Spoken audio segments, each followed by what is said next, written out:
Once again, we're joined by our good friend Carlos Rodriguez, President, CEO, Community Food Bank of New Jersey. Tell folks, Carlos, what the food bank is and why it matters so much. Well, the food bank is the primary fighter against hunger throughout New Jersey, and we're doing it two ways. First, making sure that we can take care of that immediate need for food, but also looking and trying to solve why that need exists in the first place. So let's do this. We're doing this program in the summer of 2019.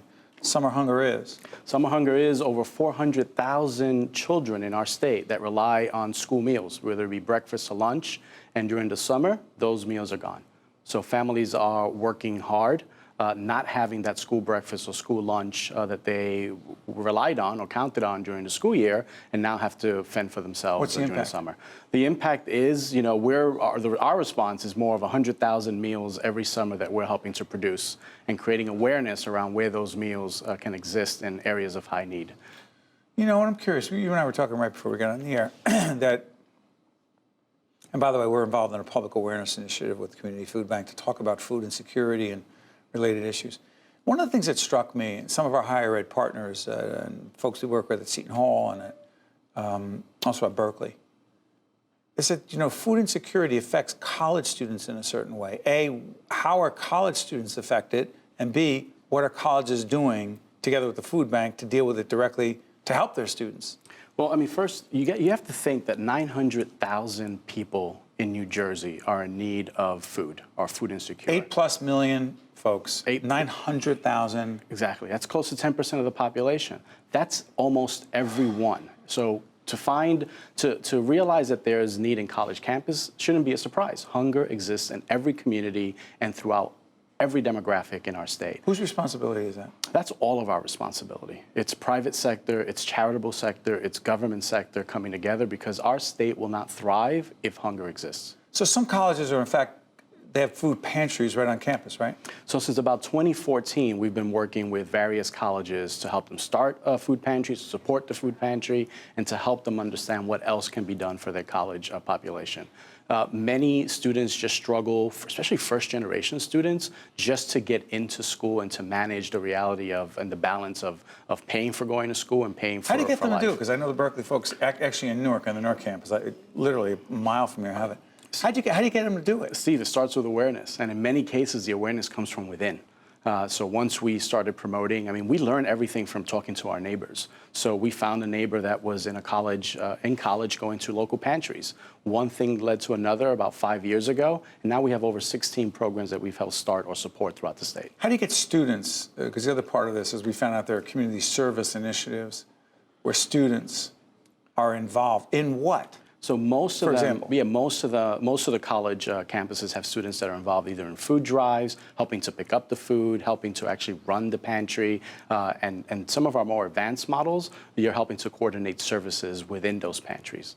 Because chances are, if you're in need of food, there's probably other things you're eligible for and are not aware of. Well, let's talk about this whole question, because we're talking about these food problems, and I'm looking at my notes because Jackie Heyer and I were talking about this, and we're like, how do we have this huge problem with food insecurity? There are so many people struggling to find healthy food, and then you got food waste. That's exactly Make right. sense of that for us. Well, because the problem of hunger in our community and our society even is not a lack of food. It's a lack of access to food. And so there's this disparity that we actually have a lot of food. We actually have food waste as a byproduct of that. What we don't have is people with the financial means to go and shop when the food is ready and consumable. So one of the things that we do is make sure, and we've been in this business for over 45 years, the anti-food waste business, making sure that before food becomes waste, we can rescue it and we can put it in the hands of our New Jerseyans who need it most. You know, you're a nonprofit, we're a nonprofit, NJTV is a nonprofit, but we have to run lean, right? We have to raise money all the time. Talk about the role that you and your organization have to play when it comes to getting corporations to care about this when they're saying, wait a minute, we got bottom line issues, we're a publicly traded company sometimes, we got stock price, and then you're saying I got to be involved in Community Food Bank. Talk about that. Well, the great news is in New Jersey, if you're a major corporation, you're involved with the Community Food Bank of New Jersey. And you should be, because you're not going to have a thriving workforce, you're not going to have a consumer base, you're not going to have an educated population if they're hungry. All of these things, if you think about the fundamental basic thing that food is, you're not going to develop if you're a child. You're not going to learn whether you're an adult, young adult or a child, and you're not going to have the strength to be the smartest workforce that you can be. So this is very much an issue that crosses across all sectors. And by the way, Valley, one of the folks that they're doing that actually helped create an initiative? Yeah, Valley, one of our newest funders and partners, and they came in to support our workforce development initiative. What does that mean? That is, we have a 15-week program where we teach adults life skills and culinary arts while they're learning, and then they get job placement.